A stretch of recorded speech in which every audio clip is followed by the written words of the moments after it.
இழப்பு நம்மளுக்கு மட்டும்தாங்க, யாருக்குமே கிடையாது. உண்மையா சொல்றேன், யாருக்குமே கிடையாது. யார் யார் வீட்டுல எல்லாம் பெண்கள் இருக்கிறாங்களோ அவங்க எல்லாம், அந்த வீட்டுல இருக்கிற ஆண்கள் எல்லாம் தயவு செய்து உங்க பெண்களை பத்திரமா வச்சுக்கோங்க. பெண்களுக்கு வந்துட்டு பாதுகாப்பான நாடு அப்படின்லாம் வந்துட்டு ஒன்றும் கிடையாதுங்க. ஏன் நான் சொல்றேன் அப்படின்னா, இப்போ இந்த விளாத்திக்குளம் இஷ்யூ போயிட்டு இருக்குது இல்லைங்களா, அந்த பொண்ணை வந்துட்டு ரேப் பண்ணி கொலை பண்ணிட்டாங்க. அதுக்கு முன்னாடி 2 வயசு குழந்தை, 60 வயசு பாட்டி, பெண் அப்படின்னு இருந்தாலே வந்துட்டு இந்த மாதிரி வந்துட்டு பண்ணதான் செய்யறாங்க. சோ இதுலயும் வந்துட்டு சில பேரெல்லாம் வந்துட்டு அன்னார்த்திக்கு அங்க என்ன வேலை, இன்னார்த்திக்கு இங்க என்ன வேலை, அவளுக்கு அந்த ட்ரெஸ் அவ போட்டிருந்தா அவ வயசு அப்படி, அதனால அப்படித்தான். 2 வயசு குழந்தைக்குமே இதுக்கும் என்ன சம்பந்தம் இருக்குது? 60 வயசு பாட்டி கிட்ட உங்களுக்கு என்ன ஆபாசம் கண்டுபிடிச்சீங்க?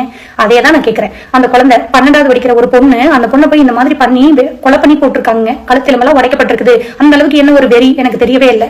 சோ போதை பழக்கம் அதிகமாயிருச்சு. சட்டங்கள் கடுமையாகும். சட்டங்கள் கடுமையாகாது, ஒன்னும் கடுமையாகாது. நம்ம விலை நம்ம தான் பத்திரமா வச்சுக்கணுங்க. இதுதான் நிலைமை. இல்லனா இந்த மாதிரி ஏதாவது ஒரு நாய் எதையாவது ஒன்று பண்ணி போட்டு போயிருச்சு அப்படின்னா, நம்ம குழந்தை போயிருச்சுன்னா நம்மளுக்கு தான் இழப்பு. இழப்பு நம்மளுக்கு மட்டும்தாங்க, யாருக்குமே கிடையாது. உண்மையா சொல்றேன், யாருக்குமே கிடையாது.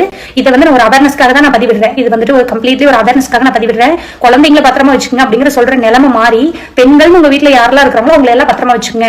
ஈவன் உங்க பாட்டியா இருந்தாலுமே, பாட்டியாவே இருந்தாலும் அவங்களை பத்திரமா வச்சுக்கோங்க. ஏன்னா அந்த அளவுக்கு கேவலமான மிருகங்கள் உலா வந்துட்டு இருக்குது இப்பெல்லாம். சோ தயவு செய்து மிருகங்கள் கிட்ட கூட ஒப்பிட முடியாது. மிருகங்கள் கூட இவ்வளவு கேவலமா நடந்துக்காது. தயவு செய்து உங்க பொன் குழந்தைங்க, பொண்ணுங்க, வீட்டுல யாரெல்லாம் இருக்கிறாங்களோ, உங்க வீட்டுல பெண்கள் யாரெல்லாம் இருக்காங்களோ அத்தனை வரையும் தயவு செய்து பத்திரமா வச்சுக்கோங்க. இதுதான் இன்னைக்கு நிலைமை. நம்ம வந்து யாரையும் குறை சொல்ல முடியாதுங்க. போலீஸ் அபிஷியல்ஸ் வந்து நம்மளை காப்பாத்துவாங்க, சட்டம் வந்து காப்பாத்தும். நம்மளை வந்துட்டு காப்பாத்துறவங்க, ஆள்றவங்க வந்து நம்மளை காப்பாத்துவாங்க, நம்மளுக்காக வந்துட்டு ஒரு நல்லது பண்ணுவாங்க. யாரும் பண்ண மாட்டாங்க. ஓகேங்களா? இப்போ நீ மட்டும் வீடியோ போட்டு நல்லது பண்ணிடுவியா அப்படின்னு நீங்க கேக்குறீங்களே, நான் நல்லது பண்றேன், நல்லது பண்ணல. இது வந்து ஜஸ்ட் ஒரு அவேர்னஸ். ஓகேங்களா? எல்லாத்தையும் பத்திரமா வச்சுக்கோங்க. அந்த பொண்ணுக்கான நீதி அந்த பொண்ணுக்கு கண்டிப்பா கிடைக்கும். அதுக்காகத்தான் எல்லாம் போராடிட்டு இருக்காங்க. சோ தயவு செய்து எல்லாரும் பத்திரமா இருந்துக்கோங்க.